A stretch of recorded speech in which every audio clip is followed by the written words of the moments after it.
বাবা জানো, বর্তমান সমাজে অনেক ধরনের মানুষ বসবাস করে। যেমন চোর, ডাকাত, ধর্ষণকারী, চাঁদাবাজ, খুনি, সুদখোর, ঘুষখোর, ভালো মানুষ ইত্যাদি ইত্যাদি। এই অনেক ধরনের মানুষের মধ্যে দুই ভাগে বিভক্ত। এক মানুষ, দুই অমানুষ। এখন মানুষ কারা? যারা সুখে দুঃখে মানুষের পাশে দাঁড়ায়।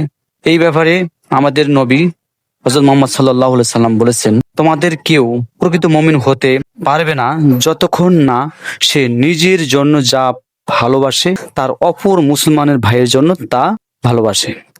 আবার বলেছেন, মানুষের মধ্যে সেই ব্যক্তি সর্বোত্তম যে মানুষের সবচেয়ে বেশি উপকার করে। আমাদের একজন মহিলা কবি নাম সুফিয়া কামাল, তিনি বলেছেন, সবার সুখে হাসবো আমি, কাঁদবো সবার দুঃখে, নিজের খাবার বিলিয়ে দেব অনাহারীর মুখে। এগুলো হলো ভালো মানুষের গুণ। এখন খারাপ মানুষ কারা? যারা খুনি, ধর্ষক, চাঁদাবাজ, সুদখোর, ঘুষখোর, মিথ্যাবাদী, অন্যের উপর জুলুমকারী, অন্যায়কারী, অত্যাচারী, এরা এক কথায় অমানুষ। তবে এই সমাজে মানুষের চেয়ে অমানুষের সংখ্যা বেশি। সুতরাং তোমাকে মানুষের কাতারে থাকতে হবে, বুঝছো বাবা?